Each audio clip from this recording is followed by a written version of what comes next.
ഗുരുവായൂരപ്പൻ്റെ നടയിലാണ് ഞാനിപ്പോൾ ഉള്ളത്. കൊടുങ്ങല്ലൂരും പനച്ചിക്കാടും ഒക്കെ പോയ ശേഷം ഗുരുവായൂരപ്പനെ കാണാനായിട്ട് ഇവിടേക്ക് വന്നിരിക്കുകയാണ്. ഇന്നലെ വീഡിയോ ഇടാൻ പറ്റിയിട്ടുണ്ടായിരുന്നില്ല കേട്ടോ. ഒട്ടും സുഖം ഉണ്ടായിരുന്നില്ല, ഒട്ടും ഫുഡ് പോയ്സൺ അടിച്ച് വല്ലാത്തൊരു ബുദ്ധിമുട്ടിലായിരുന്നു. ഇന്നലെ എനിക്ക് ഒട്ടും പറ്റുന്നുണ്ടായിരുന്നില്ല, അങ്ങനെയാണ് ഇന്നലെ വീഡിയോ ഇടാൻ പറ്റാത്തത് കേട്ടോ. ഒന്ന് ക്ഷമിച്ചേക്കുക. അപ്പോൾ ഞാൻ കഴിഞ്ഞ ആഴ്ചയാണ് ഗുരുവായൂർ ശരിക്കും പോയത്. അതിൻ്റെ വീഡിയോസ് ഇത്രയും ദിവസമായിട്ട് എനിക്ക് ഇപ്പോഴാണ് ഇടാൻ പറ്റിയത് കേട്ടോ. ഗുരുവായൂരപ്പന് ഇപ്പോഴാണ് ഇട്ടാൽ മതി എന്നുള്ളൊരിത് പറഞ്ഞത് കേട്ടോ. അങ്ങനെയാണ് ഇപ്പോൾ ഇടുന്നത്. അപ്പോൾ എനിക്ക് എവിടെ പോയാലും കണ്ണൻ്റെ അടുക്ക വരുമ്പോൾ ഉള്ളൊരു സന്തോഷവും മനസ്സിനൊരു തൃപ്തിയും വേറെ എവിടെ പോയാലും കിട്ടില്ല കേട്ടോ. ഇവിടെ ഉത്സവമായിരുന്നു, 2-3 ദിവസം മുന്നെയാണ് ഉത്സവം കഴിഞ്ഞത്.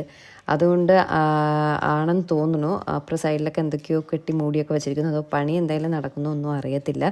എങ്കിലും ആ പഴയ ഭംഗിയും എല്ലാ കാര്യങ്ങളും ഉണ്ട്. കടകളും സാധനങ്ങളും പപ്പടവും അങ്ങനെയൊക്കെ ഉള്ള ഒരുപാട് കാഴ്ചകൾ കണ്ട് കണ്ണന് വേണ്ടിയിട്ടുള്ള കദളിപ്പഴവും താമരപ്പൂവും ഓടക്കുഴലും തുളസിമാലയും എനിക്കറിയില്ല. എത്ര പറഞ്ഞാലും എത്ര കണ്ടാലും കൊതി തീരില്ല എനിക്ക്. ഗുരുവായൂരപ്പനെ പറ്റി പറയുമ്പോഴും ഗുരുവായൂർ പോകുമ്പോഴും ഉള്ളൊരു സന്തോഷമുണ്ടല്ലോ, സത്യമായിട്ടും അതെനിക്ക് എത്രത്തോളം പറയണമെന്നറിയില്ല. ഞാൻ കഴിഞ്ഞ വീഡിയോയിൽ പറഞ്ഞിട്ടുണ്ടായിരുന്നു, ഞാൻ ഇന്ന് ശ്രീകുട്ടിയായി നിങ്ങളുടെ മുന്നിൽ വീഡിയോസും ചെയ്ത് നിങ്ങൾക്ക് എന്നെ അറിയാൻ പറ്റുന്നതിന് ഏറ്റവും വലിയൊരു കാരണമെന്ന് പറയുന്നത് എൻ്റെ ഗുരുവായൂരപ്പനാണ്. അത് ആ ഒരു ഇതായിരിക്കും എൻ്റെ മനസ്സിൽ. എനിക്കറിയില്ല അതെങ്ങനെയാണ് നിങ്ങളോട് പറയേണ്ടതെന്ന്. ഒരുപക്ഷെ ഞാൻ ഈ പറയുമ്പോൾ നിങ്ങൾക്ക് മനസ്സിലാക്കാൻ പറ്റും എത്രത്തോളം ഭക്തിയുണ്ട് എനിക്ക് കണ്ണനോട് എന്നുള്ളത്. എനിക്ക് തോന്നുന്നു എൻ്റെ കല്യാണത്തിന് ശേഷമാണ് കണ്ണനോടുള്ള ഭക്തി കുറച്ചൊരു കുറവ് വന്നിട്ടുള്ളത്. അതുവരെ ഞാൻ പൂർണ്ണമായിട്ടും ഗുരുവായൂരപ്പനിൽ അലിഞ്ഞ ഒരു പൂർണ്ണയായ ഒരു ഭക്തയായിരുന്നു കേട്ടോ. സത്യമായിട്ട് ഞാൻ മീറ്റൊന്നും കഴിക്കില്ലായിരുന്നു, ഫിഷ് കഴിക്കില്ലായിരുന്നു, പ്യോർ വെജായിരുന്നു. എനിക്കറിയില്ല, ഞാനങ്ങ് പൂർണ്ണമായിട്ടും ഭജിച്ചിരിക്കുകയായിരുന്നു. ശ്രീ ഗുരുവായൂരപ്പൻ എന്ന് പറഞ്ഞിട്ടുള്ള സീരിയൽ സൂര്യ ടി വിയിലുണ്ടായിരുന്നു. അതിൽ ഗുരുവായൂരപ്പൻ്റെ മഞ്ജുളയായിട്ടാണ് എൻ്റെ തുടക്കം. അതിനു മുന്നേ ഞാൻ ഒരുപാട് സീരിയലുകൾ ചെയ്തിട്ടുണ്ടെങ്കിലും എന്നെ കുറച്ച് പേരെങ്കിലും അറിഞ്ഞു തുടങ്ങിയത് ഗുരുവായൂരപ്പൻ്റെ മഞ്ജുളായതിനു ശേഷമാണ്. അതിനൊരു നിമിത്തം എന്ന് വേണമെങ്കിൽ പറയാം. അതിന് കാരണമായ രജപുത്ര രഞ്ജിത്തേട്ടനും ചിപ്പി ചേച്ചിക്കും, അവരായിരുന്നു ഗുരുവായൂരപ്പൻ സീരിയലിൻ്റെ പ്രൊഡ്യൂസർ. അതിൻ്റെ ഡയറക്ടർ വയലാർ മാധവൻകുട്ടി സാറിനും, അതുപോലെ തന്നെ എന്നെ ഫീൽഡിലേക്കൊന്ന് കൈപിടിച്ച് കൊണ്ടുവരുന്ന സുഗതനങ്ങൾ എന്ന് പറഞ്ഞിട്ടുള്ള അങ്കിളിനും എല്ലാവർക്കും ഒരുപാട് നന്ദി ഞാൻ ഈ അവസരത്തിൽ പറയുന്നുണ്ട്. അവരാരും വീഡിയോസൊന്നും കാണുന്നുണ്ടാവില്ല, എങ്കിലും എൻ്റെ ഒരു മനസ്സിൻ്റെ ഒരു സന്തോഷം അത് ഞാൻ പറഞ്ഞില്ലെങ്കിൽ ശരിയാവില്ല. അതുകൊണ്ട് ഞാൻ പറഞ്ഞു എന്നേ ഉള്ളൂ കേട്ടോ. ഇവരെല്ലാവരും ഉള്ളത് കൊണ്ടാണ്, അതുപോലെ ജിത്തേട്ടൻ, നമ്മുടെ പ്രൊഡക്ഷൻ കൺട്രോളർ ജിത്തേട്ടൻ, ഇവരൊക്കെ ഉള്ളത് കൊണ്ടാണ് ഇന്ന് ഞാൻ പറഞ്ഞില്ലേ നിങ്ങളുടെ മുന്നിൽ ഗുരുവായൂരപ്പൻ്റെ ഒരു അനുഗ്രഹം കൂടി ഉള്ളതുകൊണ്ടാണ്. ഞാൻ ആദ്യമായിട്ട് ഗുരുവായൂർ പോകുന്നത് ട്രെയിനിലാട്ടോ. ട്രെയിനിൽ സാധാ ഒരു കമ്പാർട്ട്മെൻറ്റിൽ ഞാനും അച്ഛനും അമ്മയും അനിയത്തിയും ഒക്കെ ആയിട്ടാണ് പോകുന്നത്. അന്ന് അലങ്ങി തിരിഞ്ഞ് എങ്ങനെയൊക്കെയോ ഗുരുവായൂരെത്തി. ഗുരുവായൂരപ്പനെ രാവിലെ കാണാൻ ചെന്ന് നിന്നപ്പോൾ, രാവിലെയാണോ എപ്പോഴാണെന്ന് എനിക്ക് സമയം ഓർമ്മയില്ല, ചെന്ന് നിന്നപ്പോൾ കുറേ സമയം ക്യൂവിൽ നിന്ന് അവസാനം നട അടച്ചു. എനിക്ക് കണ്ണനെ കാണാൻ പറ്റിയിട്ടുണ്ടായിരുന്നില്ല. വീണ്ടും വൈകുന്നേരം എന്തോ ആണ്, വീണ്ടും ക്യൂവിൽ നിന്ന് എത്രയോ മണിക്കൂറുകളോളം ക്യൂവിൽ നിന്ന് വീണ്ടും കണ്ണനെ കാണാനുള്ളൊരു അവസരം വന്നു. അകത്ത് കയറി തൊഴുതിറങ്ങി. പക്ഷെ ഞാൻ എൻ്റെ കണ്ണനെ കണ്ടിട്ടില്ല. ഗുരുവായൂരപ്പൻ എവിടെയാണ് ഇരിക്കുന്നത് എന്നുള്ളത്, ആ വിഗ്രഹം ഒന്നും കണ്ടിട്ടില്ല. ഈ തള്ളലിനിടയിൽ ഭയങ്കര തിരക്കുള്ളൊരു ദിവസം കേട്ടോ പോയത്. ഈ തിരക്കിനിടയിൽ ഞാൻ കണ്ടിട്ടുണ്ടായിരുന്നില്ല. ഞാൻ നോക്കിയപ്പോൾ ഞങ്ങൾ കയറി ഇറങ്ങി തിരിച്ച് ഞങ്ങൾ നിന്ന സ്ഥലത്ത് തന്നെ വീണ്ടും വന്നു. അപ്പോൾ ഞാൻ കൂടുതലോട് ചോദിച്ചു, കഴിഞ്ഞോ പ്രതിഷ്ഠയൊക്കെ കഴിഞ്ഞോ? അപ്പോൾ ഗുരുവായൂരപ്പൻ്റെ അതൊക്കെ കഴിഞ്ഞു എന്ന് പറഞ്ഞു. അയ്യോ, ഞാനത് കണ്ടിട്ടുണ്ടായിരുന്നില്ല. അങ്ങ് ഭയങ്കര വിഷമമായി കേട്ടോ. ഇനി വീണ്ടും അല്ലെങ്കിൽ അത്രയും സമയം ക്യൂവിൽ നിന്ന് പിന്നെയും കണ്ണനെ കാണാൻ പറ്റത്തുള്ളൂ. ഞങ്ങൾക്ക് അടുത്ത് ട്രെയിൻ ബുക്ക് ചെയ്തു. ആ ട്രെയിനിൽ പോകേണ്ട സമയമായി. അന്ന് കാണാൻ പറ്റിയിട്ടുണ്ടായിരുന്നില്ല. ഭയങ്കര വിഷമത്തോടെയാണ് പോയത്. പിന്നെ ആദ്യമായിട്ട് പോകുന്നു, ശരി, അത്രയും വലിയൊരു ഇതൊന്നും ഉണ്ടായിരുന്നില്ല. ഞാൻ ഗുരുവായൂരപ്പൻ ഭക്തിയോ അങ്ങനെയൊന്നും ഉണ്ടായിരുന്നില്ല. സാധാരണ ഒരു കൃഷ്ണനെ കാണാൻ പോകണു, അത്രയും ഉണ്ടായിരുന്നുള്ളൂ. അത് കഴിഞ്ഞ് കുറച്ച് ദിവസം കഴിയുമ്പോഴാണ് ശ്രീ ഗുരുവായൂരപ്പൻ സീരിയലിൽ അന്ന് കുഞ്ഞ് കൃഷ്ണൻ്റെ കഥയും കുഞ്ഞു മഞ്ജുളിയുടെ ഒക്കെ കഥയാണ് നടന്നുകൊണ്ടിരുന്നത്. അവരെല്ലാവരും വലുതാവുന്നു, അടുത്ത ഇതിലേക്ക് സ്റ്റേജിലേക്ക് പോകുന്നുണ്ട്. അങ്ങനെ മഞ്ജുളക്കുട്ടി അന്വേഷിക്കുകയാണെന്ന് പറഞ്ഞിട്ടുണ്ടായിരുന്നു. അപ്പം നികിത എന്ന് പറഞ്ഞൊരു കുട്ടിയാണ് കുഞ്ഞു മഞ്ജുളായിട്ട് അഭിനയിച്ചു ചോദിച്ചുകൊണ്ടിരുന്നത്. അപ്പോൾ അവളുടെ അതേ ഫേസ് കട്ട് വരുന്ന വേറൊരു ന്യൂ ഫേസാണ് അവർ നോക്കിക്കൊണ്ടിരിക്കണേന്ന് പറഞ്ഞു. അപ്പോൾ ജസ്റ്റ് ഞാൻ സാധാ ഒരു പട്ടുപാവാടയും ബ്ലൗസൊക്കെ ഇട്ടിട്ട് ചെന്ന് ഡയറക്ടറുടെ മുമ്പിൽ നിന്ന് കേട്ടോ, വയലാർ മാധവൻകുട്ടി സാറിൻ്റെ മുന്നിൽ നിന്നും ഓക്കെ പറഞ്ഞു. എന്നിട്ട് ചിപ്പി ചേച്ചിക്കും രഞ്ജിത്തേട്ടനും കാണണം, രജപുത്ര അവർക്ക് കാണണം എന്ന് പറഞ്ഞു. അവരുടെ വീട്ടിൽ ചെന്ന് കണ്ടു. ഞാനത്ര പ്രതീക്ഷയിലൊന്നും ഉണ്ടായിരുന്നില്ല. ഓക്കെ എന്ന് പറഞ്ഞ് തിരിച്ച് വീട്ടിൽ വന്നു. വീട്ടിൽ വന്നപ്പോഴാണ് അപ്രതീക്ഷിതമായിട്ട് കോൾ വരുന്നുണ്ട്, മഞ്ജുളായിട്ട് സെലക്ട് ചെയ്തു എന്ന്. സത്യമായിട്ടും ഞാനങ്ങ് എനിക്കറിയില്ല, സന്തോഷം എനിക്കിപ്പോഴും പറയാനോ ഒന്നും അറിയില്ല. അത്രയേറെ സന്തോഷമായിരുന്നു. അടുത്ത വർഷം അത് എപ്പോഴോ പിന്നീട് ഞാൻ എൻ്റെ ഗുരുവായൂരപ്പനെ കാണാൻ പോയപ്പോൾ എനിക്ക് ക്യൂവിലോ ഒന്നും നിൽക്കേണ്ടി വന്നില്ല. ഗുരുവായൂരപ്പൻ സീരിയലിലെ മഞ്ജുള കുട്ടിയാണെന്ന് പറഞ്ഞപ്പോൾ തന്നെ അവർ ഓക്കെ എന്ന് പറഞ്ഞിട്ട് ക്യൂവിലൊന്നും നിൽക്കാണ്ട് ഒരുപാട് സമയം, അന്ന് അത്ര അധികം തിരക്കൊന്നും ഉണ്ടായിരുന്നില്ല കേട്ടോ. ഒരുപാട് സമയം എന്ന് പറഞ്ഞാൽ കുറച്ചുകൂടി വിശാലമായിട്ട് എനിക്ക് എൻ്റെ കണ്ണ് നിറയെ കണ്ട് തൊഴുത് വരാൻ പറ്റി കേട്ടോ. അതൊക്കെ ഞാൻ എൻ്റെ ഒരു മഹാഭാഗ്യമായിട്ട് കണക്കാക്കുകയാണ്. അതിനുശേഷം എപ്പോൾ പോയാലും എനിക്കിങ്ങനെ ക്യൂവിൽ നിന്ന് തള്ളി തിരക്ക് പിടിച്ച് കയറി കാണേണ്ട ഒരു സാഹചര്യം ഇന്ന് വരെ അതിനുശേഷം ഉണ്ടാവില്ല. തിരക്കുണ്ടാവും എങ്കിലും നമ്മളിങ്ങനെ സീരിയലിൽ ഗുരുവായൂരപ്പനിലെ മഞ്ജുളയാണെന്നൊക്കെ പറയും. അതുപോലെ തന്നെ ഈ ഗുരുവായൂർ ക്ഷേത്രമായിട്ട് ഒരു ലിങ്ക് ഉള്ള ഒരു ട്രസ്റ്റ് ഉണ്ട് കേട്ടോ, ക്ഷേത്രോപാസന എന്ന് പറഞ്ഞിട്ടൊരു ട്രസ്റ്റ് ഉണ്ട്. അവിടെ നിന്ന് എനിക്ക് ഒരു കലാവിലാസ പണ്ഡിത അവാർഡ് എന്നൊക്കെ പറഞ്ഞൊരു അവാർഡും ഒക്കെ കിട്ടിയിട്ടുണ്ടായിരുന്നു. ആ അവാർഡ് അതിലെനിക്കൊരു കണ്ണൻ്റെ ഒരു ലോക്കറ്റൊക്കെ കിട്ടിയിട്ടുണ്ടായിരുന്നു, ഗുരുവായൂരപ്പൻ്റെ ഒരു ഗോൾഡ് ലോക്കറ്റൊക്കെ കിട്ടിയിട്ടുണ്ട്. ആ മാല, ആ ലോക്കറ്റ് എൻ്റെ കഴുത്തിൽ എപ്പോഴും ഉണ്ടായിരിക്കുമായിരുന്നു. ഒരു പിറന്നാളിന് ഞാനിതുപോലെ നമ്മുടെ നെയ്യാറ്റിൻകര ശ്രീകൃഷ്ണസ്വാമി ക്ഷേത്രത്തിൽ കയറി തൊഴുത ശേഷം അതെന്തോ എനിക്ക് ഷൂട്ടുണ്ടായിരുന്നു, ഞാൻ ആ മാല ഊരി മടിയിൽ വെച്ചിട്ടുണ്ടായിരുന്നു കേട്ടോ. അത് ഞാൻ എപ്പോഴും ആ ലോക്കറ്റിൽ ചന്ദനം തൊടായിരുന്നു. അങ്ങനെ തൊടാൻ വേണ്ടിയിട്ടായിരുന്നു മാല ഊരി മടിയിൽ വെച്ചിട്ടുണ്ടായിരുന്നത്. അതെപ്പോഴും എങ്ങനെയോ എൻ്റെ കയ്യിൽ നിന്ന് ഞാൻ എണീറ്റപ്പോഴോ എങ്ങനെയോ അത് പുറത്ത് പോയി, എങ്ങനെയോ ആ ലോക്കറ്റ് മിസ്സായി. അതിനുശേഷം തോന്നുന്നു എനിക്ക് അത്ര ഭാഗ്യമില്ലാത്തതുപോലെ തോന്നിയിട്ടുണ്ട് കേട്ടോ. അങ്ങനെ പറയാൻ കാരണം ഞാൻ ആ ലോക്കറ്റിൽ ഒരുപാട് വിശ്വാസം കൊടുത്തിരുന്നു ആ ലോക്കറ്റിന്. അതുകൊണ്ട് ഞാനങ്ങനെ പറഞ്ഞതാണ് കേട്ടോ. എനിക്ക് ഭാഗ്യത്തിനൊന്നും കുറവില്ല, സന്തോഷത്തോടെ ജീവിക്കുന്നു, അതിലൊന്നും വേറെ ഒരു കുഴപ്പമില്ല. പക്ഷെ ഞാൻ ആ ലോക്കറ്റിൽ ഒരുപാട് വിശ്വാസം കൊടുത്തിട്ട് ആ ലോക്കറ്റ് കാണാതായി. അപ്പം ഞാൻ പറഞ്ഞു വന്നത്, ഒന്നുകിൽ ആ ക്ഷേത്രോപാസന ട്രസ്റ്റിൻ്റെ പേരോ അല്ലെങ്കിൽ ഗുരുവായൂരപ്പൻ സീരിയലിലെ മഞ്ജുള കുട്ടിയായിട്ട് അഭിനയിച്ചാണെന്നൊക്കെ പറയുമ്പോൾ അവിടെ ഇരിക്കുന്നവർക്കൊരു ഇത് തോന്നിയിട്ട് നമുക്ക് കണ്ണനെ കാണാനുള്ള സൗകര്യം, അതായത് ക്യൂവിലൊന്നും നിൽക്കാണ്ട് കയറി കാണാൻ പറ്റുന്ന ഒരു ചെറിയൊരു സൗകര്യം ചെയ്തു തരാറുണ്ട്. അതൊരു വലിയ ഭാഗ്യമായിട്ട് ഞാൻ കണക്കാക്കുന്നുണ്ട് കേട്ടോ. അത് ഈ നിമിഷം വരെയും ഇപ്രാവശ്യം പോയപ്പോഴും അങ്ങനെ തന്നെയായിരുന്നു. അതുകൊണ്ട് എനിക്ക് ഗുരുവായൂരപ്പനെ പറയുമ്പോൾ 100 നാവാണ്.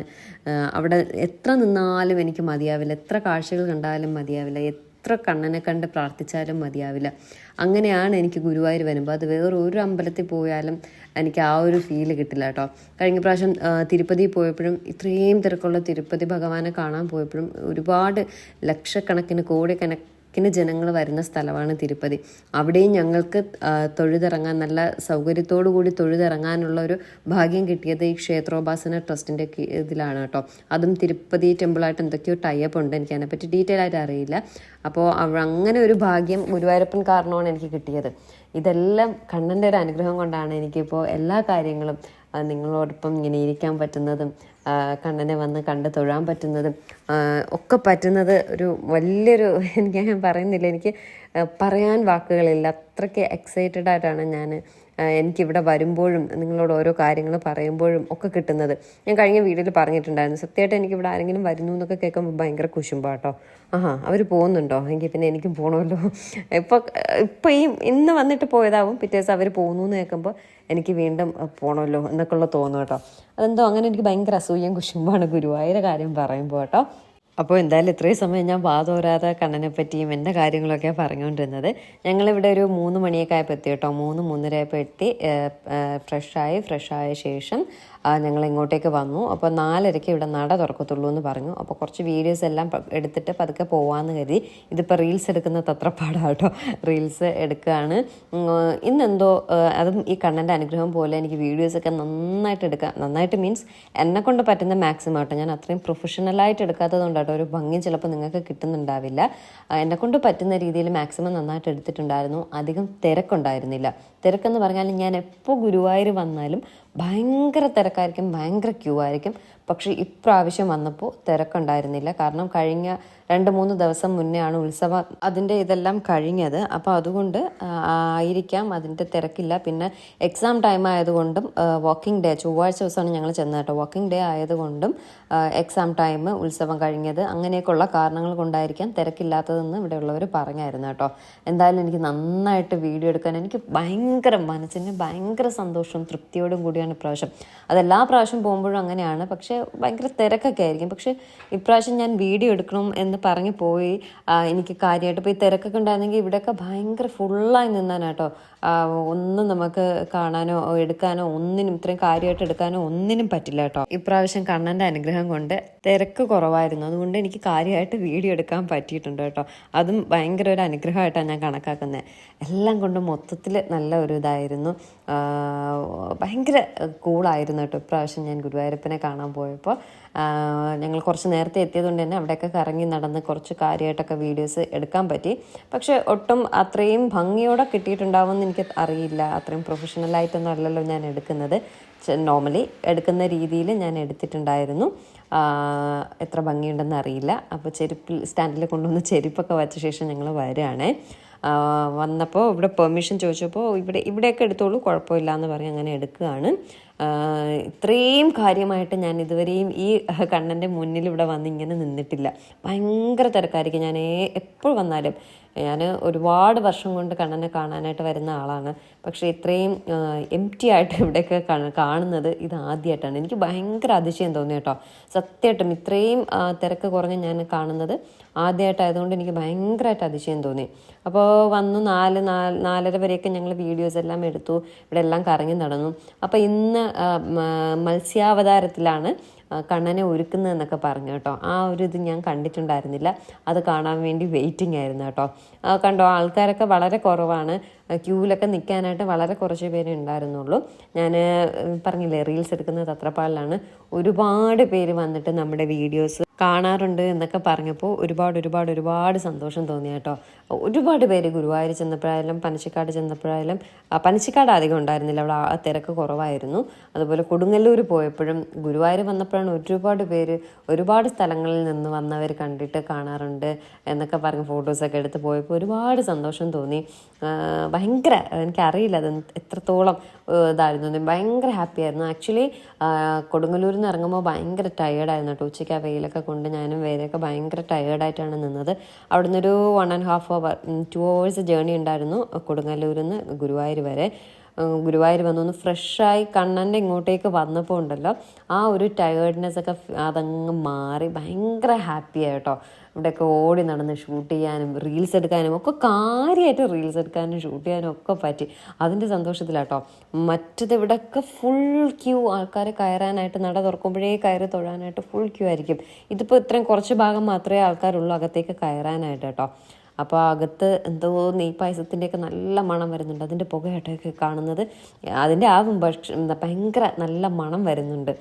അങ്ങനെ നല്ല രസമായിട്ട് നിന്ന് കുറേ ഫോട്ടോസ് എല്ലാം എടുക്കുമ്പോൾ തന്നെ നമ്മുടെ വീഡിയോസ് കാണുന്നുണ്ടെന്ന് പറഞ്ഞ് ഒരുപാട് പേര് വന്ന് കാണുന്നുണ്ട്, സംസാരിക്കുന്നുണ്ട്, ഫോട്ടോസ് എടുക്കുന്നുണ്ട്.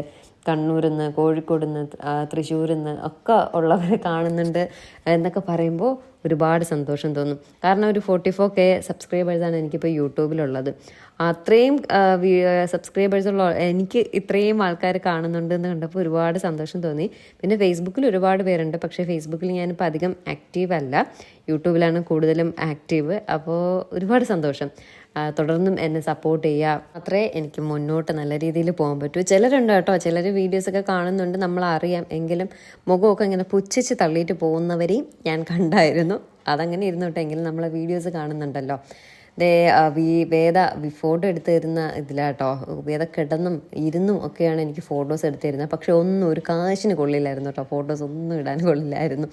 ഇവരൊക്കെ കണ്ണൂരിൽ നിന്ന് വന്നതാന്ന് തോന്നുന്നു കേട്ടോ. ഞാൻ ആ മോൻ്റെയും അവരുടെയൊക്കെ പേര് ചോദിച്ചായിരുന്നു, എല്ലാം മറന്നുപോയി കേട്ടോ. ഇതിപ്പോൾ ഒരുപാട് ദിവസം അവനില്ലേ. എന്തായാലും അവരൊക്കെ വീഡിയോസ് കാണുന്നുണ്ടെങ്കിൽ ഒരുപാട് സന്തോഷമുണ്ട് കേട്ടോ. കണ്ടുടനെ എന്നോട് വന്ന് മിണ്ടി. എനിക്ക് നിങ്ങളാരെയും അറിയത്തില്ല, നിങ്ങൾക്ക് എന്നെ ഒരു പക്ഷേ അറിയായിരിക്കും. അപ്പോൾ നിങ്ങൾ വന്ന് എന്നോട് ഇങ്ങോട്ട് സംസാരിച്ചാൽ ഓക്കെ ആയിരിക്കും. പക്ഷേ ചിലർ പറയും ശ്രീകുട്ടിയെ കണ്ടു ഭയങ്കര ജാടയായിരുന്നു, മിണ്ടിയില്ലാന്ന്. എനിക്ക് നിങ്ങളെ അറിയില്ലല്ലോ, അപ്പോൾ പിന്നെ ഞാൻ കുറച്ച് ജാടയിട്ടൊക്കെ പോകും. പക്ഷെ മിണ്ടിയാലും ഞാൻ വന്ന് മിണ്ടും കേട്ടോ, അത് വേറെ കാര്യം. അപ്പോൾ ഇവിടെ എന്തോ പ്രോഗ്രാമൊക്കെ നടക്കുന്നുണ്ടെന്ന് തോന്നുന്നു. അതിന് വേണ്ടി വെയിറ്റ് ചെയ്യുന്നതാണോ, കണ്ണനെ കാണാൻ വേണ്ടിയിട്ട് വെയിറ്റ് ചെയ്യുന്നതാണോ എന്താണെന്നും ഒരു പിടിയില്ല. എന്തായാലും അധികം തിരക്ക് ഞാൻ ഇപ്രാവശ്യം പോയപ്പോൾ ഉണ്ടായിരുന്നില്ല. അതെൻ്റെ ഒരു വലിയ ഭാഗ്യമായിട്ട് കണക്കാക്കുന്നു. ആക്ച്വലി ഞാനും അമ്മയും കൂടി 21 അത് ഫെബ്രുവരി 21 വരാനായിട്ടിരുന്നതാണ്. ട്രെയിനിലാണ് വരാനിരുന്നത്. പക്ഷേ അപ്പോൾ വന്നിരുന്നെങ്കിൽ ചിലപ്പോൾ പണി കിട്ടിയായിരുന്നു. ഇവിടെ ഉത്സവ സമയമായിരുന്നു, അറിഞ്ഞില്ല. ട്രെയിൻ ടിക്കറ്റ് എല്ലാം ബുക്ക് ചെയ്ത ശേഷമാണ് ഇവിടെ ഞാൻ റൂം വിളിച്ച് പറഞ്ഞപ്പോഴാണ് ഉത്സവമാണെന്ന് അറിയുന്നത്. ഈശ്വര, പണി കിട്ടിയോ എന്നൊരു ഇതിൽ ഞാൻ അങ്ങനെ ഇരുന്നപ്പോഴാണ് എനിക്ക് എറണാകുളം വരേണ്ട വേറെ ആവശ്യമുള്ളത് കൊണ്ട് അതങ്ങ് ക്യാൻസൽ ചെയ്തു. ടിക്കറ്റെല്ലാം ക്യാൻസൽ ചെയ്തു. അല്ലായിരുന്നെങ്കിൽ ചിലപ്പോൾ പണി കിട്ടിയാനാട്ടോ. അപ്പോൾ ഒരുപാട് പേര് ചോദിച്ചിട്ടുണ്ടായിരുന്നു ട്രെയിനിൽ വരികയാണെങ്കിൽ എങ്ങനെയാണെന്ന്. ഇവിടെ ട്രിവാൻഡ്രത്തു നിന്നാണെങ്കിൽ രാത്രി 12:15 എന്തോ ഒരു ഗുരുവായൂർ ട്രെയിനുണ്ട്. അത് രാവിലെ 7:40 എന്തോ ഗുരുവായൂരെത്തും. തിരിച്ച് ഞാൻ വരാനായിട്ട് ബുക്ക് ചെയ്തത് രാത്രി 11 മണിക്ക് എന്തോ ഒരു ട്രെയിൻ ഗുരുവായൂരുന്നുണ്ട്. വെളുപ്പിന് 5 മണിക്ക് നമ്മുടെ ട്രിവാൻഡ്രത്ത് എത്തും. അത് നല്ല സൗകര്യം കേട്ടോ. എന്നിട്ട് ഞാൻ ഇവിടുത്തെ AC ഡോർമെട്രി ഉള്ള ഒരു കുടുംബശ്രീയുടെ ഇതുണ്ടല്ലോ, അവിടെയാണ് ഞാൻ ബുക്ക് ചെയ്തത്. ഞങ്ങൾക്കൊന്ന് ഫ്രഷ് ആവാൻ വേണ്ടി മാത്രം. റൂം എടുത്തിട്ടുണ്ടായിരുന്നില്ല, പക്ഷേ അതെല്ലാം ക്യാൻസൽ ചെയ്തു കേട്ടോ. എന്നിട്ടാണ് ഞങ്ങൾ ഇങ്ങനെ വന്നത്. പക്ഷെ അമ്മയ്ക്ക് വരാൻ പറ്റാത്തതിൽ ഭയങ്കര വിഷമം. ഞാനും അമ്മയും വേദയും കൂടെയാണ് വരാനിരുന്നത് കേട്ടോ. അമ്മയ്ക്ക് വരാൻ പറ്റാത്തതിൽ ഭയങ്കര വിഷമമുണ്ട്. ഞങ്ങളുടെ കൂടെ കാറിൽ വരുന്നോ ചോദിച്ചു. അപ്പോൾ അച്ഛനെ അവിടെ ഒറ്റയ്ക്കാക്കിയിട്ട് അമ്മയ്ക്ക് വരാനൊരു ബുദ്ധിമുട്ട്. അച്ഛന് കൂടെ വരാൻ പറഞ്ഞപ്പോൾ അച്ഛന് ഇത്രയും ദൂരം ഇരിക്കാൻ വയ്യ, പറ്റില്ല എന്നൊക്കെ പറഞ്ഞിട്ട് അച്ഛനും അങ്ങ് മേടിച്ചു. അതുകൊണ്ടാണ് അമ്മയെ കൂടെ കൂട്ടാത്തത്. അല്ലെങ്കിൽ ഇനിയിപ്പോൾ കുറേയൊക്കെ മനസ്സിലാവും, അമ്മയെ കൂടെ കൂട്ടിക്കൂടായിരുന്നോ, എന്തുകൊണ്ട് കൂട്ടിയില്ല എന്നൊക്കെ ചോദിക്കും.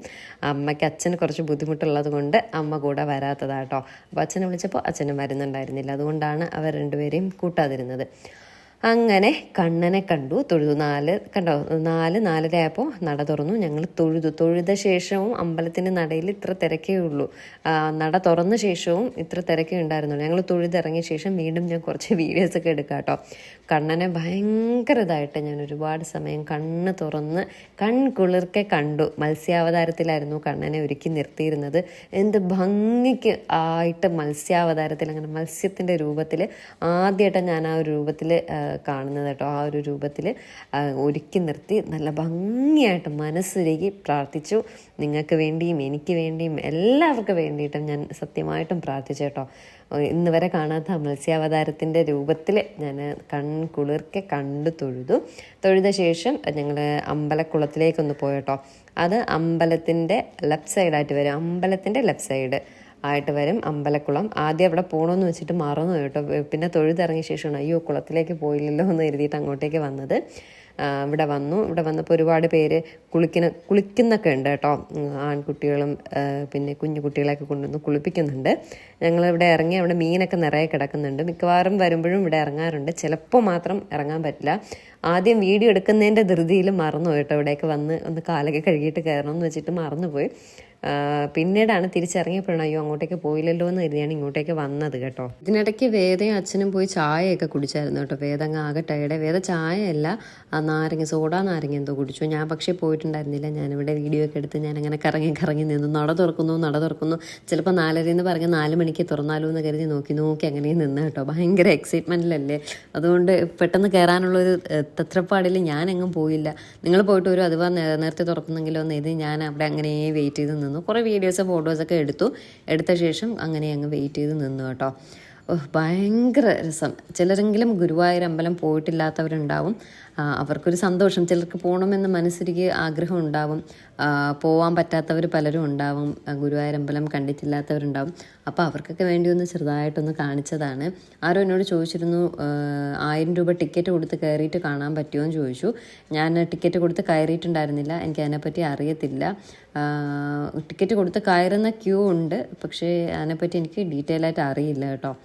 അങ്ങനെ അവിടെ എല്ലാം കണ്ടു, കറങ്ങി ശേഷം ഞങ്ങൾ നേരെ എനിക്ക് ഏറ്റവും പ്രിയപ്പെട്ട സ്ഥലം ഗുരുവായൂരപ്പനെ കാണുന്നതാണ് ഏറ്റവും പ്രിയപ്പെട്ട സ്ഥലം.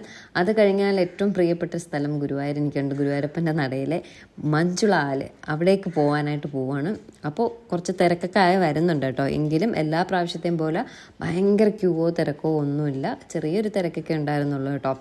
അങ്ങനെ കണ്ണൻ്റെ മഞ്ജുള ആലിലേക്ക് പോവുകയാണ്. കണ്ണൻ ഏറ്റവും പ്രിയപ്പെട്ട ആളാണ് മഞ്ജുള കുട്ടി കേട്ടോ. മഞ്ജുളയുടെ കഥ, ഈ മഞ്ജുള ആലിൻ്റെ കഥ ഞാൻ പറഞ്ഞു തരാം. കണ്ണന് സ്ഥിരമായി തുളസിമാല കെട്ടിക്കൊണ്ട് വരുന്ന കുട്ടിയായിരുന്നു മഞ്ജുള കുട്ടി. അപ്പോൾ ഗുരുവായൂരപ്പനിൽ ഞാൻ ചെയ്തിട്ടുള്ളതുകൊണ്ട് എനിക്ക് കറക്റ്റ് കുറച്ച് കൂടുതലായിട്ട് അറിയാം കേട്ടോ. കുറച്ച് കൂടുതലെന്നല്ല, അറിയാവുന്ന കാര്യം ഞാൻ നിങ്ങളായിട്ടൊന്ന് ഷെയർ ചെയ്യാവേ. തെറ്റാണെങ്കിൽ നിങ്ങളൊന്ന് ക്ലിയർ ചെയ്തേക്കാം. അപ്പോൾ ഇത് പോകുന്ന വഴിക്ക് ഏതൊക്കെ ഫാന് വേണമെന്ന്, അവിടെ പനച്ചിക്കാട് അമ്പലത്തിൽ നിന്ന് തുടങ്ങിയ ബഹളമാണ് ഈ ഫാന് വേണമെന്ന് പറഞ്ഞിട്ട്, അങ്ങനെ അത് വാങ്ങിച്ചിട്ടാണ് ബാക്കി അങ്ങോട്ട് പോകുന്നത്. അപ്പം നമുക്ക് കഥയിലേക്ക് വരാം. കണ്ണന് പ്രിയപ്പെട്ടവരിൽ ഒരാളായിരുന്നു മഞ്ജുളക്കുട്ടി. മഞ്ജുളക്കുട്ടിയാണ് സ്ഥിരമായി കണ്ണന് തുളസിമാല കെട്ടി കൊടുക്കാറുണ്ടായിരുന്നത് അമ്പലത്തിൽ. ഒരു ദിവസം മഞ്ജുളക്കുട്ടി തുളസിമാല കെട്ടി വന്നപ്പോഴേക്കും നമ്മുടെ ഗുരുവായൂരപ്പൻ്റെ നട അടച്ചു. കണ്ണൻ്റെ അമ്പലം നട അടച്ചു. പോറ്റി എന്തോ പറഞ്ഞു, ഇവിടെ ഇനി പറ്റില്ല, തുളസിമാല ഇനി കണ്ണന് ചാർത്താൻ പറ്റില്ല, തിരിച്ചു കൊണ്ടുപോകുമെന്ന് പറഞ്ഞു. അങ്ങനെ മഞ്ജുളക്കുട്ടി വിഷമത്തോടെ കരങ്ങി തുളസിമാലയായിട്ട് നമ്മുടെ മഞ്ജുള ആല്, ഇപ്പം ഞാൻ കാണിച്ചു തരാം, ആ ആലിൻ്റെ അവിടെ ചെന്ന് കരങ്ങി അങ്ങനെ ഇരുന്നപ്പോൾ നമ്മുടെ പൂന്താനം തിരുമേനി വന്നിട്ട് പറഞ്ഞു, എന്ത് പറ്റി മഞ്ജുളക്കുട്ടി കരങ്ങി വിഷമിച്ചിരിക്കുന്നു എന്ന് ചോദിച്ചു. അപ്പോൾ പറഞ്ഞു, കണ്ണനിങ്ങനെ തുളസിമാല കെട്ടിയിട്ട് വന്നപ്പോഴേക്കും വൈകിപ്പോയി, ചാർത്താൻ പറ്റിയിട്ടുണ്ടായിരുന്നില്ല, നമ്മുടെ തിരുമേനി എടുക്കില്ല എന്ന് പറഞ്ഞു. അങ്ങനെ ഞാനിങ്ങനെ വിഷമിച്ചിരിക്കാമെന്ന് പറഞ്ഞു. അപ്പോൾ പൂന്താനം തിരുമേനി പറഞ്ഞു, ഈ തുളസിമാല ഈ ആലിൻ്റെ അവിടെ നീ വെച്ചിട്ട് പോ, കണ്ണൻ സ്വീകരിക്കുമെന്ന് പറഞ്ഞു. ശരിയെന്ന് പറഞ്ഞ് വളരെ വിഷമത്തോടെ, അതിലൊരു ഒട്ടും വിശ്വാസമില്ലാണ്ട് മഞ്ജുളക്കുട്ടി ആ തുളസിമാലയും വച്ചിട്ട് വീട്ടിൽ പോയി. പിറ്റേ ദിവസം രാവിലെ അമ്പലം നട തുറന്നിട്ട് കണ്ണൻ്റെ കഴുത്തിൽ കിടക്കുന്ന മാലകളെല്ലാം, ഹാരം എല്ലാം ഊരിയെടുത്തപ്പോഴേക്കും ഈ ഒരു തുളസിമാല മാത്രം ആ കണ്ണൻ്റെ കഴുത്തിൽ നിന്ന് ഊരിയെടുക്കാൻ പറ്റുന്നില്ല. അവിടുത്തെ പോറ്റി എത്ര ശ്രമിച്ചിട്ടും, അവിടുത്തെ തിരുമേനി എത്ര ശ്രമിച്ചിട്ടും ആ ഒരു തുളസിമാല മാത്രം ചാർത്തിയിരിക്കുന്നത് എടുക്കാൻ പറ്റുന്നുണ്ടായിരുന്നില്ല. ഇതെന്താ സംഭവം എന്ന് പറഞ്ഞിങ്ങനെ ആലോചിച്ച് നിന്നപ്പോഴാണ് നമ്മുടെ പൂന്താനം തിരുമേനി അതുവഴി വന്നതും. തിരുമേനി ആലിൻ്റെ അവിടെ ചെന്ന് ആ തുളസിമാല അവിടെ തന്നെ ഉണ്ടോ എന്ന് നോക്കിയപ്പോൾ ആ തുളസിമാല അവിടെ ഇല്ല. അതാണ് കണ്ണൻ്റെ കഴുത്തിൽ കിടക്കുന്നത് എന്ന് നമ്മുടെ തിരുമേനിയോട് പറഞ്ഞു. പൂന്താനം തിരുമേനി കണ്ണൻ്റെ കഴുത്തിൽ കിടക്കുന്ന തുളസിമാല മഞ്ജുളക്കുട്ടി ഇന്നലെ കണ്ണന് ചാർത്താനായിട്ട് കൊണ്ടുവന്ന മാലയാണ്, അതാണ് കണ്ണൻ്റെ കഴുത്തിൽ കിടക്കുന്നതെന്ന് പറഞ്ഞു. അപ്പോഴേക്കും ഈ തുളസിമാല തനിയെ ആ കണ്ണൻ്റെ വിഗ്രഹത്തിൽ നിന്ന് മാറി എന്നാണ് ഒരു ഐതിഹ്യം. ആ മഞ്ജുളക്കുട്ടി കണ്ണന് ചാർത്താനായിട്ട് കൊണ്ടുവന്ന തുളസിമാല വച്ച ആലാണ് ഈ കാണുന്ന മഞ്ജുള ആല്. ഇതാണ് മഞ്ജുള ആല്. ഇവിടെ ഇങ്ങനെ ഒരു ആലുള്ള കാര്യവും എനിക്ക് ആദ്യം വന്നപ്പോൾ അറിയത്തുണ്ടായിരുന്നില്ല. പിന്നീടാണ് കൂടെ വർക്ക് ചെയ്തുകൊണ്ടിരുന്ന ആരോ പറഞ്ഞു, അവിടെ മഞ്ജുള ആലെന്ന് പറഞ്ഞിട്ടൊരു ആലുണ്ട്, അവിടെ പോയിട്ടില്ലേ എന്ന് ചോദിച്ചു. അത് കുറച്ച് അമ്പലത്തിൻ്റെ നേരെ ഫ്രണ്ടിലാണ്, മെയിൻ ദർശനത്തിൻ്റെ നേരെ ഫ്രണ്ടിലാണ്, കുറച്ചൊന്ന് നടക്കണം. നേരെ നടന്ന് വരുമ്പോഴേക്കും ഈ ആല് കാണാം. പക്ഷേ എനിക്ക് അറിയത്തുണ്ടായിരുന്നില്ല. പിന്നീട് ആരോ പറഞ്ഞ ശേഷമാണ് അറിയുന്നത്. പിന്നീട് ഞാനിവിടെ വന്നിട്ടുണ്ട്. തൊട്ടടുത്താട്ടോ, അമ്പലത്തിൻ്റെ നേരെ ഫ്രണ്ടിലാണ്, മെയിൻ എൻട്രൻസിൻ്റെ നേരെ ഫ്രണ്ടിലാണ്. ഇങ്ങനെ കിഴക്കേ നട തെക്കേ നട എന്നൊക്കെ പറയില്ല, എനിക്ക് തോന്നുന്നു കിഴക്കേ നടയായിരിക്കും മെയിൻ എൻട്രൻസ് അല്ലേ. എനിക്കങ്ങനെ പറഞ്ഞു തരാൻ അറിയില്ല, അതുകൊണ്ടാണ് ഞാനിങ്ങനെ പറഞ്ഞത്. മെയിൻ എൻട്രൻസിൻ്റെ അവിടെയായിട്ടാണ് മഞ്ജുള ആലുള്ളത്. ഇതൊക്കെ കാണുമ്പോൾ ഉണ്ടല്ലോ സത്യം എന്തൊക്കെയോ ഒരു കുളിർമ. ഈവൻ ഞാൻ ഈ ഡബ് ചെയ്യുമ്പോൾ പോലും എനിക്ക് മനസ്സിൽ എന്തെന്നില്ലാത്തൊരു സന്തോഷവും, അതറിയില്ല പറയാനായിട്ട്. ഒരുപാട് സമയം കണ്ണൻ്റെ അടുക്ക് ഇപ്രാവശ്യം നിൽക്കാൻ പറ്റി. കുറേ നേരം അവിടെ നിന്നു, തൊഴുതു, പ്രാർത്ഥിച്ചു. മഞ്ജുളാൽ വന്നു, അവിടെയും കുറേ സമയം നിന്നു, തൊഴുതു, റീൽസ് എടുത്തു, വീഡിയോസ് എടുത്തു. അങ്ങനെ ഒരുപാട് സന്തോഷത്തോടെ എങ്കിലും മനസ്സിൽ എവിടേക്കോ ഒരു വിഷമം, കണ്ണനെ മിസ്സാവുന്നു, പോവല്ലേ, ഇനി എപ്പോഴാണ് ഇങ്ങോട്ടേക്ക് വരിക എന്നൊക്കെ ഉള്ളൊരു ചിന്ത മനസ്സിൽ. ഇനി ഈ വർഷം ചിലപ്പോൾ വരക്കം ഉണ്ടാവില്ല, അടുത്ത വർഷമായിരിക്കും വരുന്നത്. ചിലപ്പോൾ എന്തെങ്കിലും തടസ്സം കാരണം അടുത്ത വർഷവും വരാൻ പറ്റിയെന്നുണ്ടാവില്ല. എല്ലാ വർഷവും ഒന്നും ഞാൻ അങ്ങനെ വരില്ല കേട്ടോ, എങ്കിലും 2 വർഷത്തിലൊരിക്കലെങ്കിലും ഞാൻ വരാറുണ്ട്. കാണണമെന്ന് തോന്നിയാൽ കണ്ണനായിട്ട് തന്നെ എന്തെങ്കിലും ഒരു ഇതായിട്ട് കാണിച്ചു തരും കേട്ടോ. കഴിഞ്ഞ വർഷം വന്നിട്ടുണ്ടായിരുന്നില്ല, അതിൻ്റെ മുന്നിലത്തെ വർഷം ഞാൻ വന്നായിരുന്നു. അങ്ങനെ എപ്പോഴും എനിക്കങ്ങനെ ഓടി വരാനൊന്നും പറ്റില്ല. അതെനിക്ക് വല്ലാത്തൊരു വിഷമമാണ്. അയ്യോ, ഗുരുവായൂരായിരുന്നു എൻ്റെ വീടെങ്കിൽ എനിക്ക് എപ്പോഴും ഓടി വരാമായിരുന്നല്ലോ എന്നൊക്കെ ഞാൻ മനസ്സിൽ കാണും കേട്ടോ. ചിലരൊക്കെ കമൻറ്റ് ചെയ്യും ഗുരുവായൂരാണ് എൻ്റെ വീട് എന്നൊക്കെ പറഞ്ഞ് കമൻറ്റ് ചെയ്യും. സത്യമായിട്ട് എനിക്ക് നിങ്ങളോടൊക്കെ അസൂയ കേട്ടോ. ഗുരുവായൂരാണല്ലോ, കണ്ണൻ എപ്പോൾ വേണേലും പോയി കാണാമല്ലോ എന്നൊക്കെ ഇങ്ങനെ മനസ്സിൽ ഭയങ്കരമായിട്ട് ഒരു ഇത് തോന്നും. എങ്കിലും സന്തോഷം, അതൊക്കെ ഒരു ഭാഗ്യമാണ് കണ്ണൻ്റെ അടുക്ക് ഇങ്ങനെ കുറച്ച് സമയം നിൽക്കാനും, കണ്ണൻ്റെ അടുത്ത് വിഷമങ്ങളും സന്തോഷവും ഒക്കെ പറയാൻ പറ്റുന്നതും ഒക്കെ ഒരു ഭാഗ്യം. അതിപ്പോൾ ഇവിടെ വന്ന് കാണാൻ പറ്റാത്തവർ ഒരുപാട് പേരുണ്ടാവും. അവരാരും വിഷമിക്കേണ്ട. നമ്മൾ വീട്ടിലിരുന്ന് മനസ്സിൽ കണ്ണനെ ധ്യാനിച്ചുകൊണ്ട് പ്രാർത്ഥിച്ചാലും എല്ലാ പ്രാർത്ഥനകളും നടക്കും. അത് കണ്ണനെ മാത്രമല്ല, ഓരോരുത്തർക്കും ഓരോ വിശ്വാസമായിരിക്കും. എനിക്ക് കുറച്ചുകൂടെ കൂടുതൽ അടുപ്പം എൻ്റെ ഗുരുവായൂരപ്പനോടാണ്. കാരണം എന്നെ ഈ ഒരു നിലയിൽ ഇന്ന് ഇവിടെ എത്തിച്ചിരിക്കുന്നത് കണ്ണനാണ് എന്നുള്ളൊരു എൻ്റെ മനസ്സിൻ്റെ വിശ്വാസമാണ് എനിക്ക് കണ്ണനോട് കൂടുതൽ താല്പര്യം, കൂടുതൽ അടുപ്പം തോന്നുന്ന കാര്യം. അത് ഓരോരുത്തർക്ക് ഓരോ ഇഷ്ടം, ഓരോ അനുഭവങ്ങൾ ആണ് ഓരോരുത്തരെ ഓരോ ദൈവങ്ങളിലും അടുപ്പിക്കുന്നത് അല്ലേ. അപ്പോൾ ഞാൻ നേരത്തെ പറഞ്ഞ പോലെ കണ്ണനെ കണ്ടു, തൊഴുതു, സന്തോഷത്തോടെ, മനസ്സിൽ ചെറിയ വിഷമത്തോടെ ഇനി എപ്പോഴാണ് വരിക എന്നുള്ളൊരു വിഷമത്തോടു കൂടി ഞങ്ങൾ അവിടെ നിന്ന് തിരിച്ചു. ഗുരുവായൂരപ്പനെ കണ്ടു. ഒരു 5-5:30-6 മണിയൊക്കെ ആയപ്പോൾ അവിടെ നിന്ന് ഞങ്ങൾ തിരിച്ച് നേരെ എറണാകുളം പോവാണ്. എറണാകുളത്തേക്ക് പോകുന്ന വീഡിയോ നാളെ അപ്ലോഡ് ചെയ്യുന്നതായിരിക്കും. പുതിയൊരു വീഡിയോ ആയിട്ട് ഉടനെ കാണാം. ടാറ്റാ, ബൈ.